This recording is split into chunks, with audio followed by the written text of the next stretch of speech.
Ini slip merah, bukan slip biru ya? Hah? Slip merah. Iya. Ini kita bayar ke negara ya, Pak? Iya, iya. Oke, siap. Terima kasih, Pak. Siap, selamat bertugas.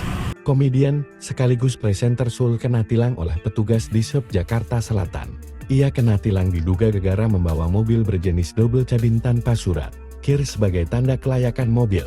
Video Sul ditilang itu pun viral di media sosial. Kepala Dinas Perhubungan DKI Jakarta Syafrin Liputo mengatakan Sul kena penertiban operasi lintas jaya yang dilakukan oleh Dishub. Kendaraan double cabin wajib melakukan uji berkala KIR per 6 bulan sekali. Namun saat petugas mengecek kendaraan Sul, uji berkalanya habis masa berlaku pada 23 Maret lalu. Terkait berita tentang komedian Sule yang terkena penertiban operasi lintas jaya, beliau membawa kendaraan double cabin yang diwajibkan melakukan uji berkala KIR per 6 bulan sekali, ucap Syafrin. Sebelum ditilang petugas di lapangan, melakukan pengecekan kendaraannya secara online melalui KIR maupun mitra darat dan diketahui uji berkalanya habis tanggal 23 Maret tahun 2025, katanya. Syafrin pun menyebut proses tilang yang dilakukan kepada Sul sudah sesuai dengan SOP yang diterapkan oleh petugas di lapangan.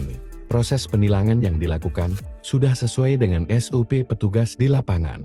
Bebernya, diketahui Sul diberhentikan oleh petugas untuk menunjukkan surat-surat atas kendaraan tersebut termasuk KIR atau uji kendaraan. Namun, sang komedian tak bisa menunjukkan KIR mobil tersebut. Namun, bukan soal tilang dan SOP yang bikin Sul emosi, tetapi sikap petugas yang terlalu lama melakukan proses, padahal dia lagi buru. Diakui Sul, saat KIR yang diminta, petugas memang tinggal dan tidak bisa menunjukkan KIR, makanya dia meminta ditilang saja. Nggak apa-apa ini, kalau mau tilang aja. Saya mau buru-buru syuting Pak, ucap Sul dalam video tersebut. Dikutip Jumat 26 September. Ya nggak apa-apa tilang aja. Cuman jangan dilama-lamain gitu Pak, kita kerja loh. Bapak kerja kita kerja, keluh mertua mahal ini itu.